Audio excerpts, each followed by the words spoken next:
Today I will show you guys another Necromancer build that you can use in PvP activities. This build may not fit everyone's playstyle because it's almost a full support build, but you can be really helpful to your teammates with this setup, especially if you have low resonance. And when I say low, I mean even less than 2k. So we can call this build a tanky support build for Necromancer. By the way, Jonathan mentioned this build to me on my live stream a couple of days ago, and he has a YouTube channel as well. I will add a link to his channel in the description. So now let's start with the skills we use for this build. First we have Borrowed Time. I think this skill doesn't require an explanation. And next we have Common Skeletons, and this might seem weird. What we are doing with skeletons on a PvP build? Well, thanks to the offhand essences we are using, these skeletons makes us more tanky. 19% of all damage we take is taken by our skeletons, and you can really feel that difference when you play like this. Other than that, we are using this skill to buff our party members as well. When a common skeleton dies, they grant nearby allies 38% increased attack speed for 3 seconds. And this is possible thanks to the main hand and head essences we are using. As you can understand from this, we are playing like a buffer for our team. We don't deal that much damage, but we make everyone else in our party go crazy with attack speed buff. Next, we have Bone Armor. Well, this skill gives you and your party members a shield, plus thanks to the shoulder essence, Bone Armor now also grants immunity to all effects which knocks you out of your position. This is really important. There are tons of Blood Knights and Necromancers running around and knocking people up nowadays. So with this skill you can make your teammates' lives a little bit easier.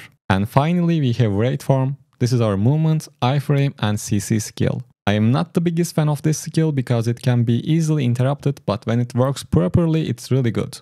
We have 3 different essences for this one, and we will talk about those in a minute. Of course we have our primary attack skill too, and I am using Bone Spear for that. Now let's check out the set items we have for this setup. Since we are playing as a support with this setup, using 4 pieces of Mountebank set makes the most sense to me, and for the other 2 we have 2 pieces of Vitus to increase the duration of beneficial effects. I don't really see any other set options for this setup because all we have to do is buff our party members and stay on the idle as much as possible with our shields. By the way, if you don't like this playstyle, I will be sharing my regular build for Battlegrounds in a couple of days. And now we can talk about the legendary items.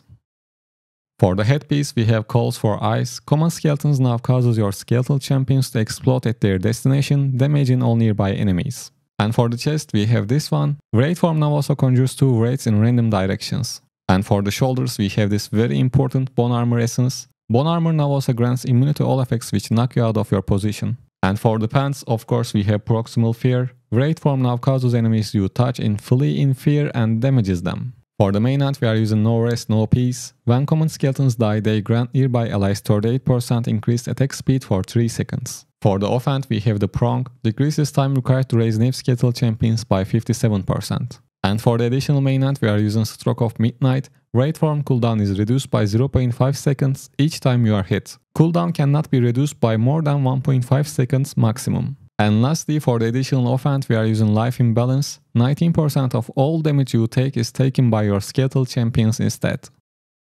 Other than that, I guess we can talk about the Paragon setup. Of course, I am using the Gladiator Paragon tree for PvP activities.